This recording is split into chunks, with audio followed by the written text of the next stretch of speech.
Alright, so welcome to this battlefield terrain tutorial. So as per usual with this series, the battlefield that you see in front of you here, I'm going to run through step by step how to put that together, and you're free to copy each of these stages to create your own battlefield for your games of Warhammer 40,000. So the theme for this one here is like an industrial supply depot here with sort of an Ultramarines Imperial Guard kind of feel to it. There's a number of new features on this board. Some new stuff that I've been working on and creating, as we shall see. The first step is your foundation, and it's one of the new mats here from GameMat.eu. It's called Cyberpunk. This one here comes in 60 inches by 44, so it's the correct size for your regular games of 9th edition Warhammer 40,000. So I'll put a link for that in the video description below. It's from GameMat.eu. But brilliant mat. Great thing about these mats is they roll out nice and flat every time. Nice and quiet, figure friendly, and you get this amazing detail. So we've got a strong colour theme going on here with this. So we've got a variety of shades of like a grey-blue tones going on, deeper shade running across here, a lighter shade running across here, and then there's also these patches of like oily patches, like a very dark brown black, and then also this kind of earthen colour running across here, and there's a few spot colours being used, a bit of orange, you can see it in there, some of the markings, and a bit of yellow running through as well. I think there's some dried dark blood across the board as well, but that's kind of the colour theme. And then what I've done is I've tried to match that by taking one of the terrain sets, pre-painted terrain sets from GameMat.eu, and then transform it to match in with the mat design. Because the terrain set you get, the industrial terrain set, which I'll point it out here for you, in that set you get, it's quite a large one, you get 4 of these. You get 4 of these structures across here. You get 2 sets of those pipes over there. And you get this large structure, and then you get a set of boxes which you can see there in the middle. So that makes up the terrain. And then just to show you the change that's taken place, it comes pre-painted like this. And so one of the problems that can arise is you get a mat and then the terrain doesn't necessarily match.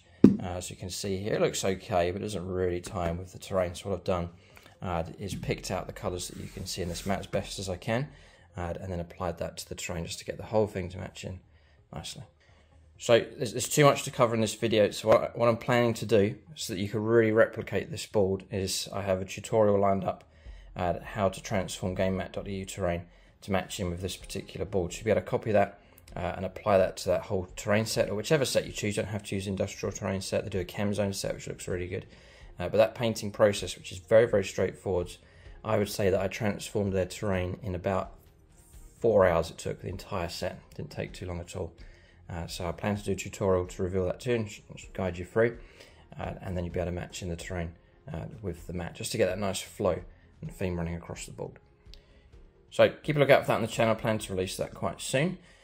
So then there's another piece of terrain for GameMat.eu. It's the portal across here. It's a single piece that you can buy. Again, I've used the same painting process to get it to match in with the board, but it's a nice feature on this table as well. It just helps to bulk the board out. There's a little bit of Games Workshop terrain being used as well. So this piece of AdMech terrain across here. There's another piece just over there. The same process that I've used for this, I've applied to that. So you're just getting that continuity across the board and for getting everything to match into the table. The next feature is like accessories on the table. So there's the usual, which I use in a lot of the tables here. Just a general grimy silver colour, so you're able to use this on whatever type of board you're doing, which is handy enough. So you've got tank traps across here. There's the usual barrels and supplies sets from Games Workshop. Again, they just fit in nicely on any board.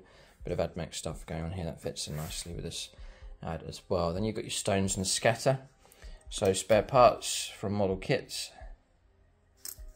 I've used the grey stones, which I used for City Fight. They seem to blend in nicely with this board fine, so I haven't had to create any new scatter for this, just the regular grey set that I have. And then spare bits from different terrain sets you just paint up and then just match and just use it as scatter across the board. There's the odd weapon as well, dropped around the table. There's an old las gun, just rusted up, and you can just drop it on the board, and it just immediately, just an iconic part of 40k, the las gun. As soon as you see that, it just creates that nice 40k theme across the table. So there's something else that I've been working on and it's good news for people that have been asking for literally for years on the channel. I've created a tutorial, and I hope to release it soon, how to make those chain link fences. So it's a full tutorial for those. They're scratch built. I'll bring one over, because these feature in a lot of our games.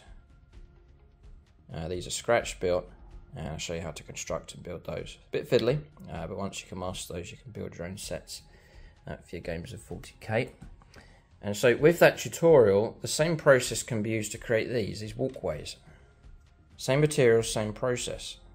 I'm a massive fan of these. You can use them to bridge gaps and just to create another layer for your games at 40k. So you can, they're just so flexible, you can use them anywhere. There's another larger one. So look, just to join these two pieces of terrain. Usually this piece would have to butt up against that, but I can create a bridge across with this, and then the models can just go on top of that. I've also used it to create a level platform on this terrain piece here for the industrial terrain set. And then something I've always wanted to make them. It's like 40k billboards, big poster boards here. Again, using the same materials, the same process. These have been printed out on paper. There is a tutorial for propaganda posters on the channel. So it's the same process, and then just sticking that onto the frame. Double-sided for those, but they're just a nice touch. And again, just to add to that 40k theme on the board. There's another one here for the Mordian Iron Guard. And then just with these feet like so you can place them anywhere on the table. Just to add, again, a nice 40k theme to the table. So the point of this video is to show you the whole setup, how it's done, the different elements involved, and then I'll split out into a few tutorials to help you with the other aspects of what you see. So fencing tutorial and all the other accessories, I hope to have that on the way, and then a full tutorial as well of how to transform this GameMat.eu set to get it to match in specifically with this board. We've got a nice theme going on here, nice board for fighting its chaos and Xenos with this Ultramarines supply depot. That's the video. Check out GameMat.eu for your supplies of battle mats and pre-painted terrain sets. Follow along step by step. Keep a lookout for those tutorials. There's no reason why you can't copy this here and get the same results that you see on the board. Alright, so that's the tutorial. What we'll do now is we'll fade out to some music and give you a good view of this table. Thanks for watching, and tune in next time.